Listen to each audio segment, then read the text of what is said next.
Friends, তো আজকে এই যে এটা হচ্ছে একটা ব্যাট। এই ব্যাটটা আসে আমাদের গ্রামের একটা ছেলের, ও আমার ফ্লিপকার্ট অ্যাকাউন্ট থেকে অর্ডার দিয়েছিল। তো সেই ব্যাটটাই তোমাদের সাথে আমি ওপেন করে শেয়ার করব, মানে ওপেনিং করে তোমাদের সাথে সেটাই আমি শেয়ার করতেছি। তো তোমরা দেখো ব্যাটটার মধ্যে কি আছে। ব্যাটের মধ্যে কী আবার থাকে? ব্যাটের মধ্যে কিছুই থাকে না। এই যে ব্যাটটা দেখতে খুব সুন্দর লাগছে। যাই হোক, অনেকদিন পর ব্যাটটা ধরলাম, খুব ভালো লাগছে। আমরা এমন জেনারেশনে পড়ে গেছি এখন, মানে সংসার ধরতে গেলে এখন সংসার জীবনে পড়ে গেছি, তাই ক্রিকেট খেলা আর হয় না।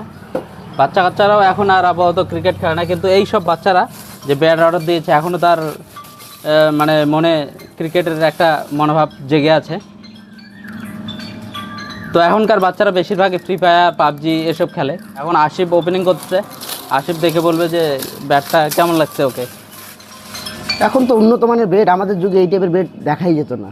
আমরা তো তালের বেডে খেলেছি, কাঠের বেডে বাড়িতে বানিয়ে। তালের বেড এত টাকা নষ্ট করতাম না আমরা, বাবা দাদা কাকুরা বানিয়ে দিত, ওইসব বেডে খেলে আমরা অভ্যস্ত হয়েছি।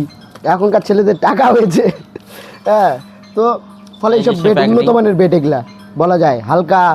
আমাদের আগে আগে আমরা ব্যাট কিনতে যেতাম প্লে হাউসে, ইয়ে করে উৎসাহ করে যে গঙ্গারামপুর যাবো ব্যাট কিনবো। কিন্তু এখন সব অনলাইনে, সবাই মিলে অনলাইনটা হয়ে কত সুবিধা হয়েছে। এখন সুন্দর লাগলো, ওর হাতে তুলে দেবো, বেশি খোলাখুলি করতেছ না।